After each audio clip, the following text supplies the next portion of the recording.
Hello, it's Kelvin here and welcome to the channel. I thought I'll do a quick video about these Konig K55 or Konig K-summit XL series spider chains. They are not quite the same as the conventional snow chains, that they don't wrap around the wheel, doesn't go inside all the way. It's particularly useful for cars that are like performance, low profile tires, or like mine with clearance issues in the suspension side. Because you practically can't have chains that wraps around. As you can see, it doesn't go all the way in and it leaves plenty of clearance. So here's just a quick video on how to set these chains up, and hopefully it'll be useful. So the chains come in a pretty robust bag. And I think all K-Summit series come in the same sort of bags where you can really chuck them around or just leave them in the car if you needed to, especially when you live in cold places. Inside the bag, it's got a bag of tools, that's for the chains. It's got two chains, obviously, some instructions. Mine is reprinted because I lost mine, and very unfortunate, but the original one is sort of waterproof, the original manuals, and just some quick instructions. But yeah, like, as you can expect, two sets of chains and a bag of tools. Inside the tools bag itself, it's got everything you need to try for different sizes wheels, whether it's nuts, bolts, bases. It's got its own wrench, own Allen keys, and I always carry the instructions inside the bag itself as well, just in case I forget how to put them on, even though it's super easy. So when you first got your chains, you need to make sure they fit your profile, so you need to look at the instructions. In this case, I drive a Kodiak, Skoda Kodiak, and the tire profile is 235/50-19. So in this case, in the brand new chains, I need to just lose 3 of those pins in order to lengthen the chain itself so that it fits the tire. How do you know what your profile is? You just need to go to your tire.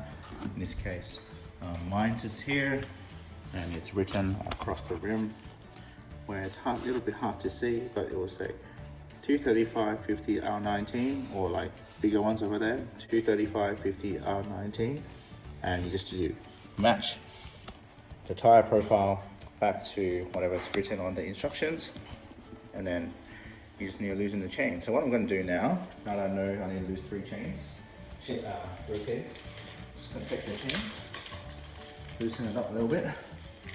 Alright, let's do this. So the ones you take out are the ones that has marked yellow. So these are the pins that you don't want, and they're allowed to take out. The other ones are usually silver, so it's pretty clearly marked down which ones you can take out, which ones you can't. So it's pretty easy. They give you the tools already.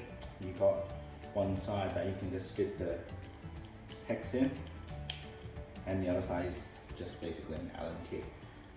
So you take off, in this case 3. It's pretty tight, so take them out.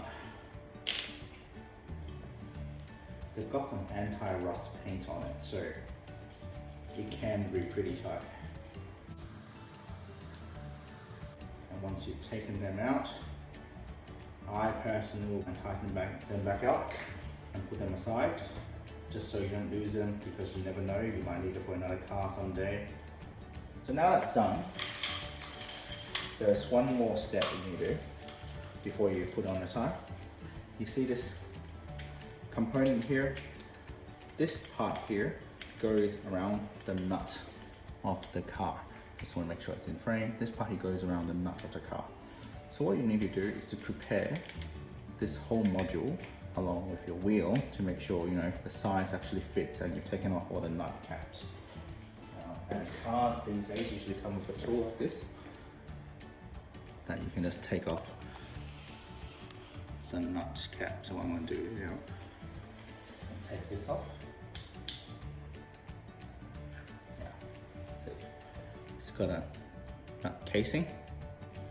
So take this off, put it on the side first, and then you need to test fit. The best way to do it is actually to take off this entire nut component. Take it all off, and just see that, there's these 2 small components, right? You just test it whether it fits. Okay, this fits, but you can spin it around. Don't think you can go any bigger than this one doing it. Yep, you can. Let me see if the smaller one can fit as well. Because what you want to do is create the best fit. This is one smaller one, and in the package it comes with different sizes, and I think this one would fit well, I know this one will fit.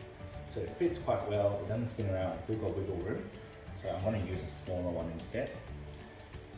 What I'm going to do now is to put this back on.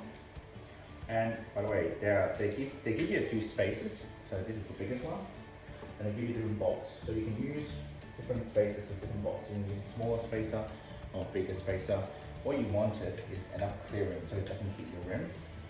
So for my car, my Konig, the large spacers is sufficient, but they give you enough long bolts that you can actually use both spacers together. They're usually for bigger SUVs, like off-road tyres.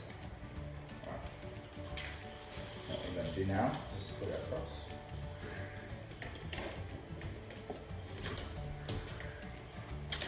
Pretty easy, like any snow chains. We've loosened 3 pins already, so it should be wide enough. You want to make sure it sits flush with the tyre.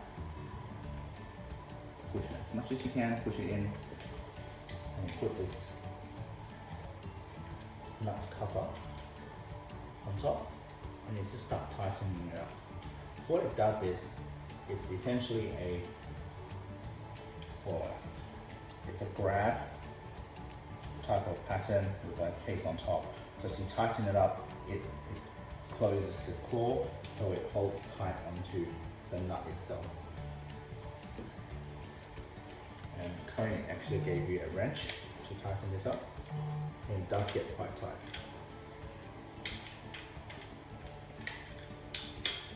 Tighten, tighten, tighten. Yep, that's tight enough. You don't want it to be too tight because it does damage the bolts. I've heard from other people who are friends who've got these ones. And the worst is when your bolt actually shears off and you've got a car that actually stuck. So what you do now is you just start tightening this up a little bit.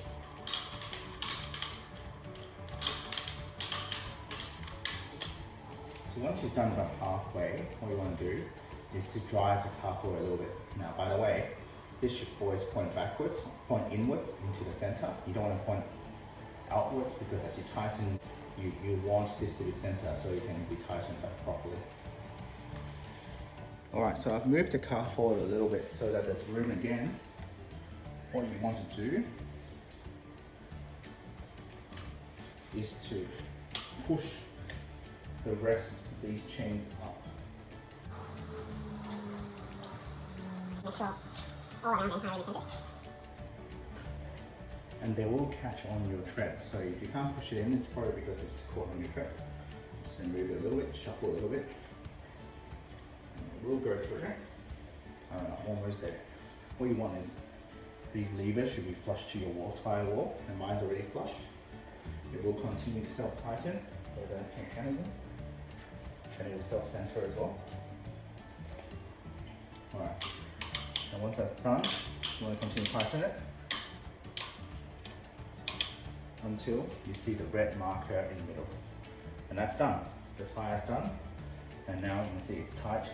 This is tightened the bolt. It's tightened, the whole thing is basically locked around your wheel alongside your bolt. And now you can go snow. I'm just going to take them off now. Taking it off is pretty easy as well. Push the red lever. And then push it to the bottom, pull it a little bit, and then you can just slowly yank them back out. Pretty easy. So that's it. So that's it. Hope you enjoyed the video and hope it was helpful for you to decide whether these snow chains are good for you or your car, and see you next time.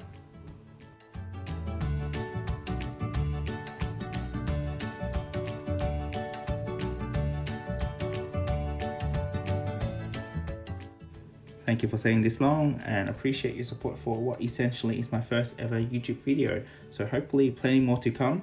Do comment, like and subscribe, and definitely see you next time.